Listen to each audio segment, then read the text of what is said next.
There, all right, West. Why does God put us through things we can't handle? He doesn't. Okay, now let's go. Guys, the reality is that here's the problem you run into with that. 1 Corinthians chapter 10, verse 13 says this: "No temptation has overtaken you, but such as is common to people, and God is faithful and will not allow us to be tempted beyond what we are able, but with each temptation will provide a way of escape so that we may endure it."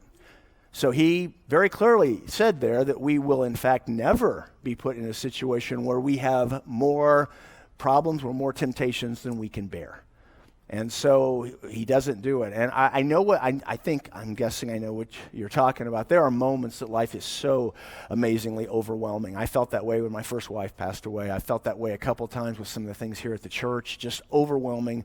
How am I going to handle all this? And yet, interestingly enough, and this is the thing that always amazes me, cannot tell you how many times I've had things like that where I'm like, I don't know how I can handle this. Interestingly enough now, I look in the rearview mirror and they're all back there. And I'm sitting here. And I think sometimes we forget that. Because I don't know very many people who haven't had certain things that they just have absolutely did not know how they were going to get through it. A health situation, a relational situation, a lost a job situation, a financial problem or whatever. And many times it feels like there's no way I can handle this. And if they're right with God, then the end result is all of a sudden they find themselves on the other side of it.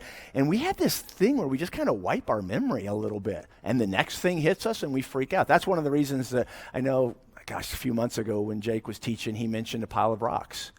That's been a real important thing for our church, and I'll teach on it again at some point, but the whole idea of what happened where they came across with Joshua and God said, take a bunch of rocks and pile it up so that people will go, hey, what's with the pile of rocks?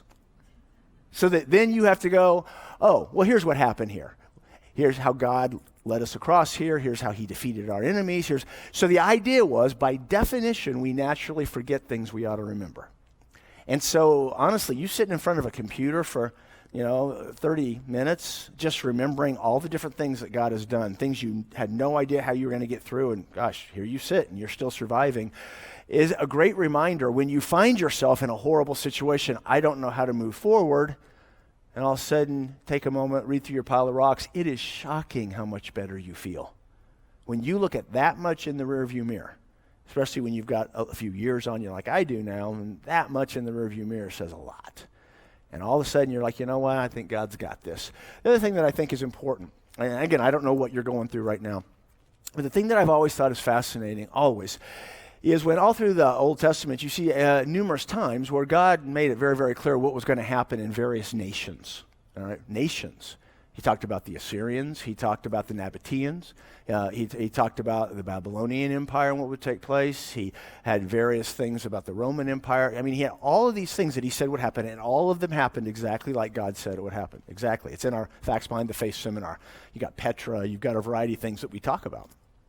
What's fascinating to me is that God had the capability of handling and directing entire nations. I've talked recently about Cyrus. He named Cyrus 100 years before Cyrus was born, and there was no Persian nation. And he actually named him as the leader of the Persians who would send his people back after they were. Unbelievable what God did. And guys, that ought to comfort us a little bit, because while our universe feels very important to us, it's not the universe. And when we're able to remember that and step outside of some of how Facebook sometimes makes us feel like that's so important, and understand that, you know what, God's got this. If he can handle whole nations, I'm good. And he can handle the situations that are going on in my life. So I would just challenge you to understand, and it really does help just to go, you know what, I am never handed things that I cannot handle and cannot deal with. That's just simply what God, not only that, but God actually talks about when we have those things, how he uses those to our benefit. Remember Romans 8:28, for God causes all things to work together for good to those who love him and are called according to his purpose. So the reality is he even uses difficult times to strengthen us, to mature us, to help us to think how to move forward in the future. All those elements work together. So don't let Satan lie to you. You've got this. I mean, guys, you have to remember the only thing, and I know this might sound like a big deal, but the only thing Satan can do, kind of the worst thing he's got going, and he is, remember John 8:44, a murderer from the beginning, he can kill us.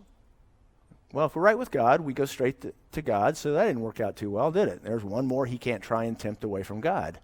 So you have to realize, put life in perspective, and it helps a little bit to step back. We live in a broken world. We're all going to have difficulties and problems. We've all had them at different points in our lives. But the reality is, by that understanding that, nope, God's got this, it really does help you take a deep breath and approach things in a way that God can really use in a great way.